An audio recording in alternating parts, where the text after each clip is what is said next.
We are back with part 3 already of this week's reading of the Messianic Jewish Family Bible, Tree of Life version, TLV.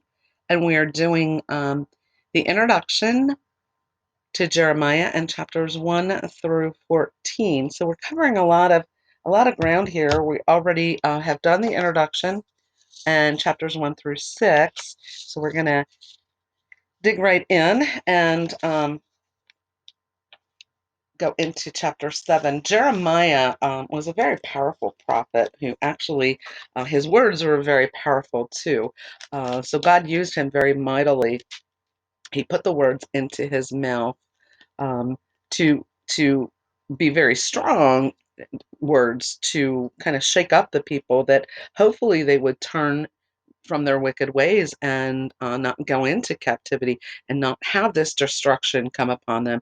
But he was warning them and gave them plenty of time, because his warnings were over quite a period of time that this was going to happen, but they just kind of like didn't want to hear it. So chapter 7 is mend your ways.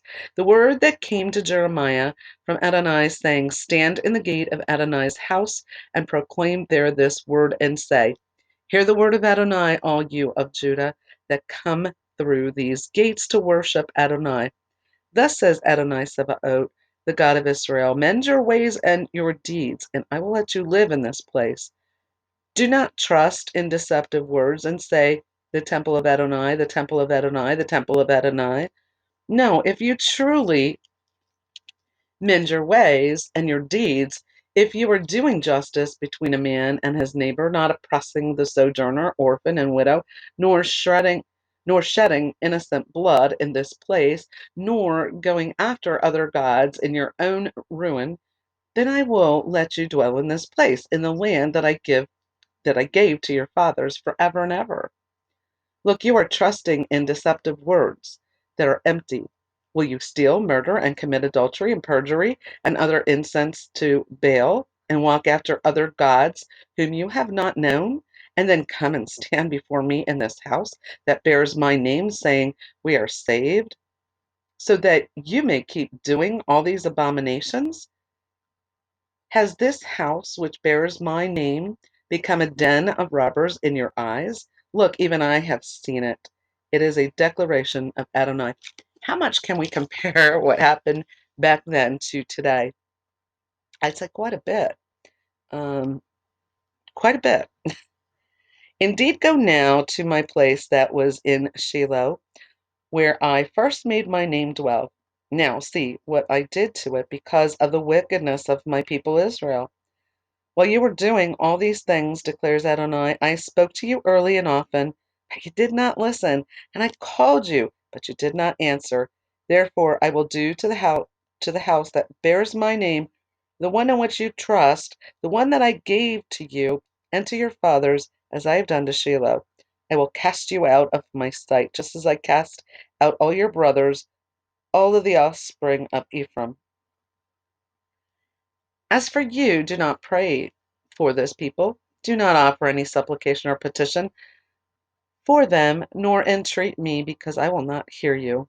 Do not see what they are doing in Do you not see what they are doing in the cities of Judah and in the streets of Jerusalem? The children gather wood, the fathers light the fire, and the women knead the dough to make sacrificial cakes to the Queen of Heaven.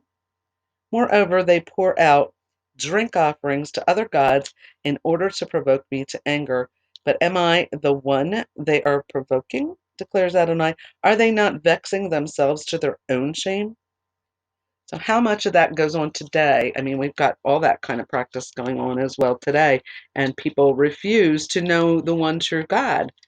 There's scales over their eyes, their heart is hardened. And as we know, when we move through the end times, um, it's going to get worse for those people. It's going to get harder for them to actually turn to God, because He is going to make their heart harden even more the closer we get to the end times. But there is a great harvest. Not to lose hope here. There are a lot of people actually coming to God on a routine basis and getting saved for real. So there is still hope. And while they have breath in their lungs, and this is why We do altar calls every teaching because I never know who's going to stumble over these teachings. And they don't have to tell me. God knows their heart, and God knows if they have said the prayer and if they have turned to Him. I just want to make it available. And like I said, I may never know how many people actually do say the prayer and get saved.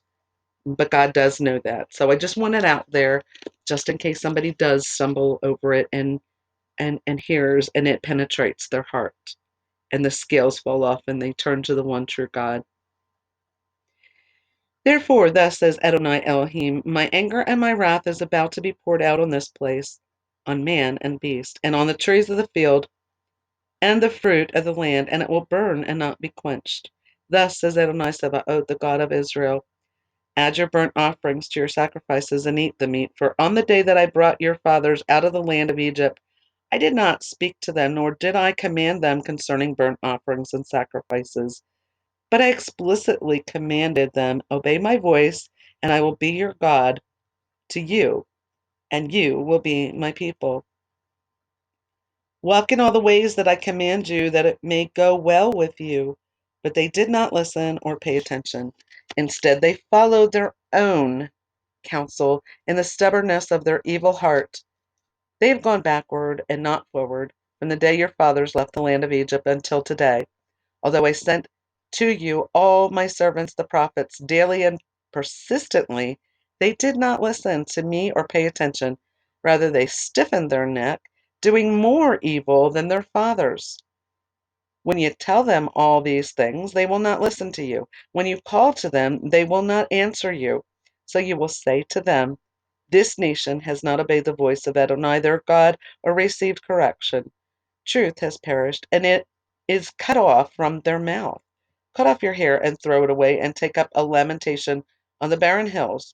For Adonai has spurned and cast off the generation of his wrath. And again, the word lamentation means mourning. Valley of slaughter. The children of Judah have done what is evil in my sight. It is a declaration of Adonai. They have set their detestable things in the house that bears my name to defile it. They have built the high places of Topheth in the valley of Ben Hinnom, to burn their sons and their daughters in the fire, which I did not command, nor did even enter my mind. Therefore the days are soon coming, declares Adonai, when it will no longer be called Topheth, nor the valley of Ben Hinnom, nor but the valley of slaughter. For they will bury in Topheth until there is no room. The carcasses of this people will be food for the birds of the sky and for the beasts of the earth, and no one will frighten them away. Then I will bring an end from the cities of Judah and from the streets of Jerusalem to the voice of joy and the voice of gladness, the voice of the bridegroom and the voice of the bride, for the land will be desolate. And that is the end of chapter 7.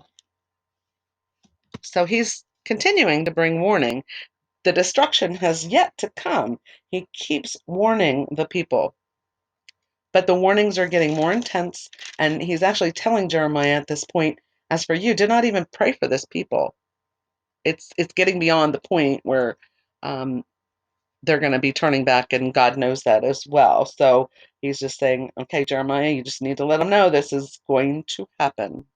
It is very imminent. So as we parallel this, in the Brit Kadashah, and what they were doing in the house of God, and Yeshua said to them in Matthew 21, verse 13, and he said to them, it is written, my house shall be called a house of prayer, but you are making it a den of thieves.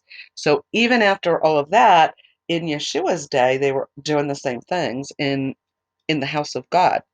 And this is very pertinent because it is also addressed in Mark chapter 11, verse 17.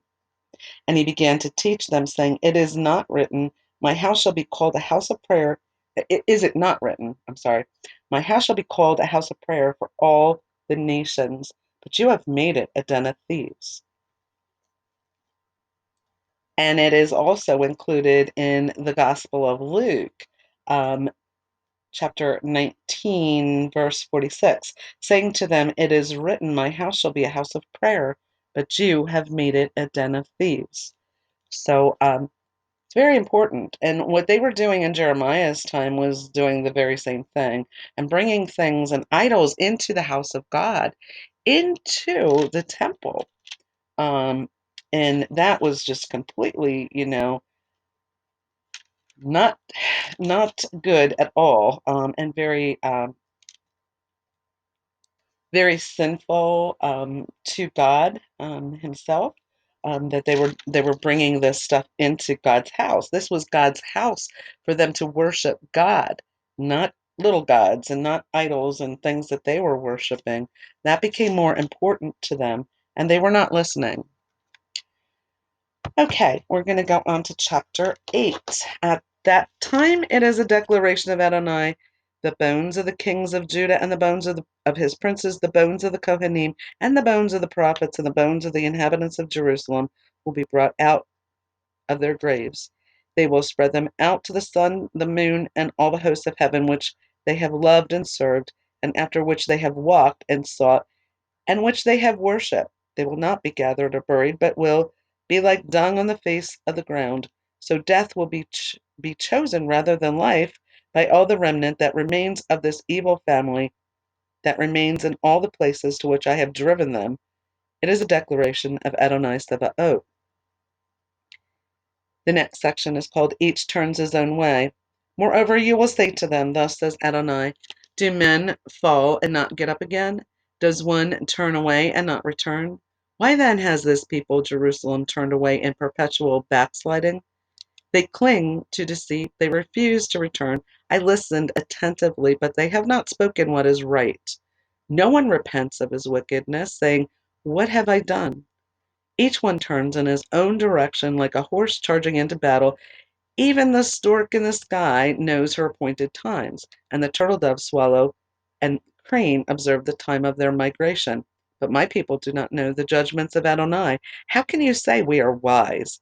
The Torah of Adonai is with us. In fact, it is the lying pen of the scribes that have made it a lie. The wise men will be put to shame, shattered, trapped. Look, they have rejected Adonai's word. So what wisdom do they have? Therefore I will give their wives to others, and their fields to new owners. For from the least to the greatest, everyone is greedy for grain. From the prophet even to the Kohen, everyone practices deceit. They heal the fracture of the daughter of my people by treating it superficially, saying shalom, shalom, when there is no shalom. Were they ashamed of the abomination they committed? No, not ashamed, not at all. They do not know how to blush, so they will fall among the fallen. At the time of their punishment they will be brought down. It is a declaration of Adonai. I will utterly consume them, says Adonai. There will be no grapes on the vine and no figs on the fig tree, and even the leaf will wither, and what I give them will pass away. What I gave them will pass away. Sorry. Why are we sitting here? Assemble, let us flee to the fortified cities and perish there, for Adonai Eloheinu has silenced us and given us poisoned water to drink, for we have sinned against Adonai. We hope for shalom, but it is no good for a time of healing and suddenly terror. From Dan is heard the snorting of his horses. At the sound of his stallions neighing, the whole land quakes, for they come and devour the land and everything in it, the city and all who live there. For I am about to send serpents on you, vipers for which there is no charm, and they will bite you. It is a declaration of Adonai. Weeping for Jerusalem. My joy is overcome by grief. My heart is faint within me. Listen, the sound of the cry of the daughters of my people, a voice from a distant land. If Adonai no longer is Adonai no longer in Zion? Is her king no longer in her? Why have they provoked me with their graven images, with foreign idols?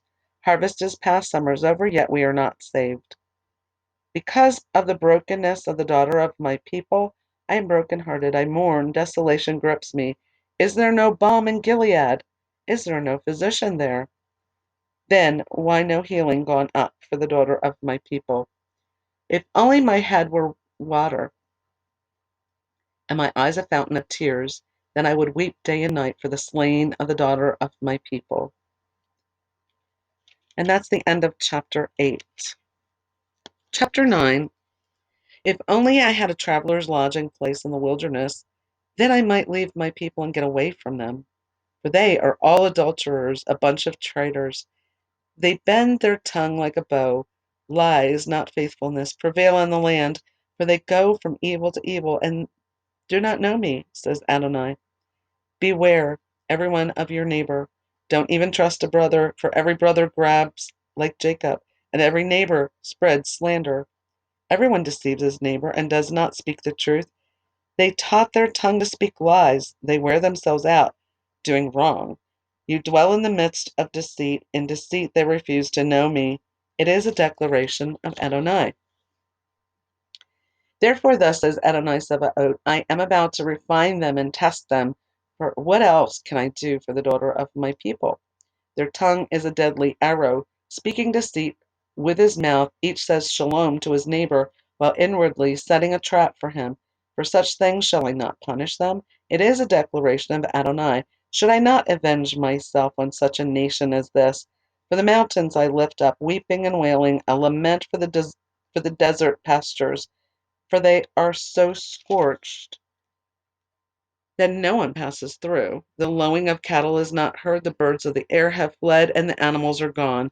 I will make Jerusalem a heap of ruins, a lair for jackals. I will make the cities of Judah a wasteland without inhabitant. Who is the one wise enough to understand this? To whom has the mouth of Adonai spoken, that he may explain it? Why is the land ruined, laid waste like a wilderness, so that no one passes through? Adonai said, it is because they have forsaken my Torah that I set before them. They have neither obeyed my voice nor walked according to it, but have walked after the stubbornness of their heart, and after the Balaam that their fathers taught them. Therefore, thus says Adonai Sabaoth, the God of Israel, look, I will make this people eat wormwood and drink poisoned water. I will scatter them among the nations whom neither they nor their fathers have known. I will pursue them with the sword until I have finished with them. Thus says Adonai Sabaoth, pay attention. Call the dirge singers, and let them come. Send for the most skillful wailers, and let them come. Let them come quickly and lift up a wailing over us, so our eyes may run down with tears, and our eyelids gush with water. For a wailing voice is heard from Zion. How we are ruined, we are utterly ashamed. We have forsaken the land, for they tore down our dwellings. Now hear the voice of Adonai. O women, let your ear receive the word of his mouth. Teach your daughters wailing, and every one her neighbors a dirge. For death has climbed through our windows. It has entered into our palaces to cut off children from the street and young men from the squares. Say this, declares Adonai. The carcasses of men will lie like dung on the open field, like cut grain behind the reaper, with no one gathering them. And the last section of chapter 9 is boast in knowing Adonai. Thus says Adonai, let not the wise boast in his wisdom, nor the mighty boast in his might, nor the rich glory in his riches. But let one who boast in this, that he understands and knows me. For I am Adonai who exercises loving kindness, justice, and righteousness on earth. For in these things I delight. It is a declaration of Adonai. Days are soon coming, declares Adonai, when I will punish all who are circumcised and yet uncircumcised, Egypt, Judah, Edom, and Ammon's children, and Moab, and all. They have cut the corners of their hair. They dwell in the wilderness, for all the nations are uncircumcised, but all the house of Israel are uncircumcised in the heart. So, chapter 10, idols are worthless scarecrows. Hear the word that Adonai speaks to you, house of Israel. Thus says Adonai. Do not learn the ways of the nations, or be frightened by signs of the heavens, though the nations are terrified by them. The customs of the peoples are useless. It is just a tree cut from the forest, the work of the hands of a craftsman with a chisel. They decorate it with silver and gold and fasten it with hammer and nails so it won't totter. Like a scarecrow in a cucumber garden, their idols cannot speak. They must be carried because they cannot walk. Do not fear them, for they can do no harm, nor do any good. There is none like you, Adonai. You are great, and great is your name and power. Who should not fear you, ruler of the nations? For it is your due. For among all the wise of the nations and all the kingdoms, there is none like you. They are totally stupid and foolish. Discipline is useless. It's wood. Beaten silver is brought from Tarshish, and gold from Uphaz. The work of the craftsman and of the goldsmith's hands is clothed in blue and purple, all the work of skillful men. But Adonai Elohim is truth. He is the living God and eternal King. At his wrath the earth quakes, and the nations cannot endure his indignation. Thus you will say to them, the gods which did not make the heavens and the earth will perish from the earth and from under the heavens. He made the earth by his power, established the world by his wisdom, and stretched out heaven by his understanding. When his voice thunders, waters in heaven roar. He makes clouds rise from the ends of the earth. He makes lightning for the rain, and brings forth wind from his storehouses. Everyone is stupid, ignorant. Every goldsmith is put to shame by his idol. His molten image is a fraud. There is no breath in them. They are futile, a work of mockery, and in the time of their punishment they will perish. Jacob's portion is not like these, for he is the maker of all things, and Israel, the tribe of his inheritance. Adonai Sebaot is his name. And there's a footnote, 1 Corinthians 12, verse 2. You know that when you were pagans, you were enticed by idols that cannot speak, and you got led astray. And this is exactly what is being addressed here in chapter 10 of Jeremiah. He's saying, do not learn the way of the nations or be frightened by signs.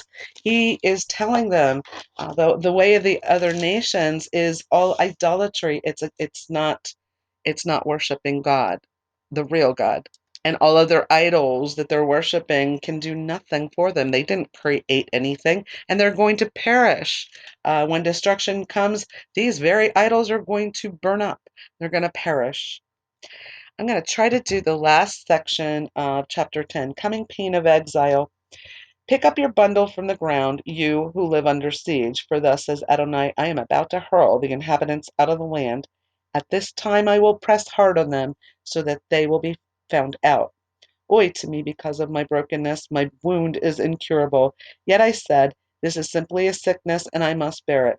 My tent is destroyed, and all my ropes are snapped. My children are gone from me and are no more. No one is left to stretch out my tent or set up my tent curtains, for the shepherds are stupid.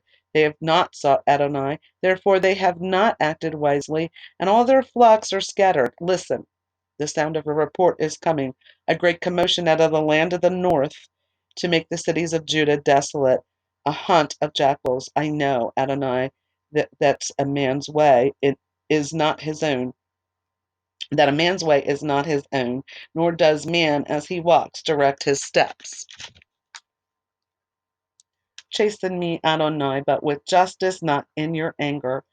Lest you reduce me to nothing, pour out your wrath on the nations that do not acknowledge you, and on the families that do not call on your name. For they have devoured and consumed him, and destroyed his homeland. And that's the end of chapter 10. I'm going to come back with the next part.